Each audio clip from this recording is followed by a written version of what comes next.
Welcome to Part 3 in the LSE Student Academic Mentor, otherwise known as SAM, online training.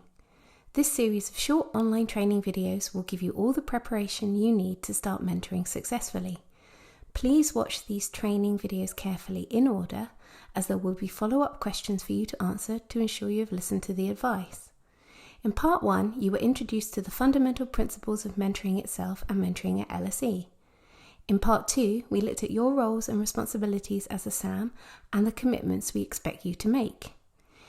In Part 3, we'll look at signposting and wellbeing in relation to your mentees and to yourselves. It will also provide you with essential information on how to signpost your mentee onto other services in the university when their support exceeds your role as a SAM. Here is an outline of what we'll cover in Part 3. We'll look at your mentees, minor problems they may have, signposting to relevant LSE services, confidentiality, safeguarding, and how to follow up successfully. And we'll also look at your well-being in terms of resilience, how to deal with problems, and how to respond to difficult meetings. Okay, so let's start with your mentees. As SAMs, your role is to provide support at a departmental level, primarily for academic queries, but also for questions around social activities and general life as a student within your department and as a student at LSE. And so queries may expand beyond just academic questions. Firstly, don't worry. Don't forget you've learned a lot since you started at LSE. Take a moment to think about where you are now in terms of understanding the school and where you were at the start of your first year. I bet you understand a lot more about the school now than when you started. You may already be able to relate to the problem your mentee wants to discuss and offer some advice. The majority of problems a mentee brings up are likely to be minor, and with help from you, they'll quickly realise their problem can be solved fairly easily. But if the problem exceeds your role as a SAM, we'll look later at some other avenues of support.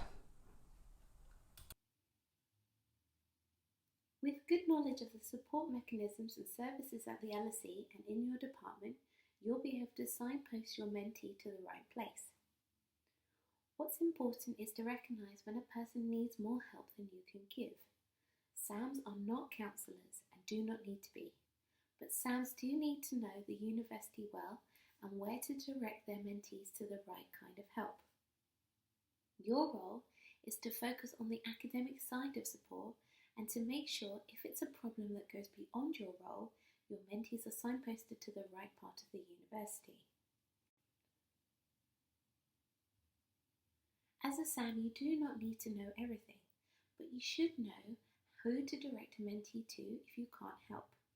This is one of the most important parts of your role as a SAM, so it's essential that you know both when to recognise a mentee's problem is too big for you to support, and who or what the mentee should engage with to get the right kind of support. There is a whole section on signposting on the Moodle page. Please ensure you read this carefully and refer back to this information whenever you need to. The following is just a brief summary, and don't forget you can also download a copy of these slides to refer back to later. Let's start with departmental support.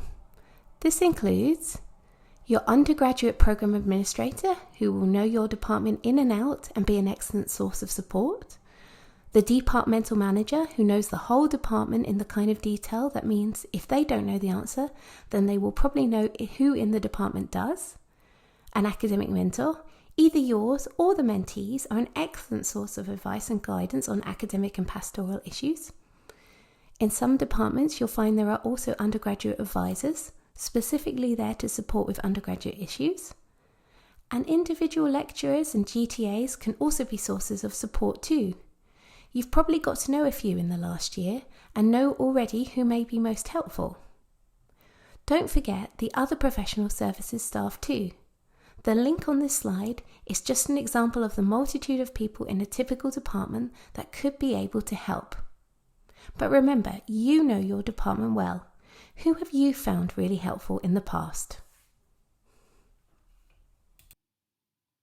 In halls, there are multiple sources of support from wardens, sub-wardens, student hall committees, peer supporters and residential life officers. All names and contact details for each hall can be found on the website. At the school level as a whole, there is LSE Careers, including things like jobs on campus, careers advice, CV checks and information on internships. There's the Faith Centre, which offers support for any student and a quiet place for reflection. There's LSE Life, which will give one-to-ones and workshops on all aspects of studying. There's the Student Wellbeing Service, which we'll go into in a little more detail. There's the Student Services Centre, which we'll also go into in a little more detail in the next couple of slides. And there's the Students' Union, where you can get independent advice and it's open to all students. Support you can access in the Student Services Centre includes visa advice if you are having problems or issues with your visa, the Financial Support Office who can help students access hardship funds or support with scholarships, Fees, Income and Credit Control who can support with questions about fees for accommodation or tuition, as well as support with international loans. You can also collect emergency short-term loans. You can also collect certificates of registration for council tax and things like that. And here you can also access the off-campus student support scheme. And support you can access from the Student Wellbeing Service includes the peer supporters, who are fellow students trained to help students talk through difficulties and anxieties. The Student Counselling Service, which is open to every student. There's also drop-in counselling Monday to Friday from 2:45 p.m. And the Disability Wellbeing Service, which offers support with long-term health conditions and learning difficulties. Not sure where to direct your mentee? There are several options. Double check the Moodle page. Ask at LSE Life reception or Student Services Centre reception, or email us at lselife@lse.ac.uk and we'll be able to help. So that's all well and good, but what do you do if your student needs more help? And if your student needs to be directed beyond your support, how do you deal with confidentiality and safeguarding? There are certain important exceptions when you can break a mentee's confidentiality, and it is important that these are recognised by both you and your mentees. You can break confidentiality in the following cases.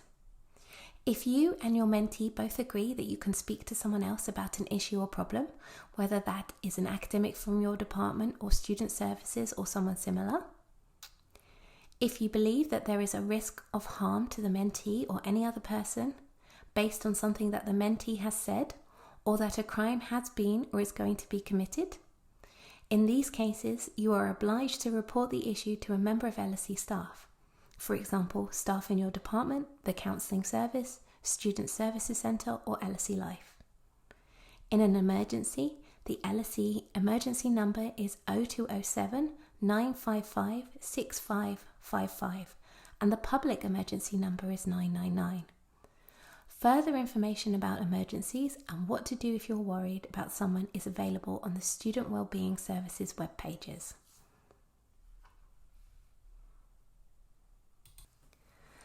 Therefore, if it's an immediate threat on campus, call campus security on 0207 955 6555. If it's an immediate threat off campus, dial 999. The university has also introduced a safe contact scheme where members of staff have been specially trained to offer support with bullying, harassment and sexual violence, and you can find the safe contacts through this link. If your mentee would prefer to report something anonymously, or your mentee doesn't want to report something but you still feel something has to be reported, you can also use this Report It link. You can access any of these links by downloading your own copy of the slides from the Moodle page. Let's look at following up. It's a good idea if you've signposted your mentee to another service to check in a few days later and make sure they've actually gone to get the help they needed and feel okay about this. Sometimes it can be hard to actually take someone's advice, even if it's correct, so just check in gently and make sure they are okay. So always try to check in with your mentee if you signposted them somewhere. Make sure they got the right help, make sure they're satisfied with the answer, and make sure that they know they can still come to you for other things. Okay, let's look now at your well-being. Don't forget, your well-being is just as important to look after as your mentees. The next few slides will look at ways you can help your own well-being. You've become a SAM because you want to help, but anyone offering any sort of support to another person needs to have a certain amount of resilience. While you volunteer to be a SAM because you want to help, the experience can sometimes be a little different to your expectations. So don't be disheartened if you have mentees that don't respond at all, you have mentees that were keen and then stop, you find Lent term will be a lot quieter than the Michaelmas term. By Lent term, a lot of students are far more settled, so don't worry about this. You may get your mentees all at once or gradually across the term, and you may get less mentees than you hoped for. Remember, the irony of being a good source of support is that the ultimate goal is to not be needed.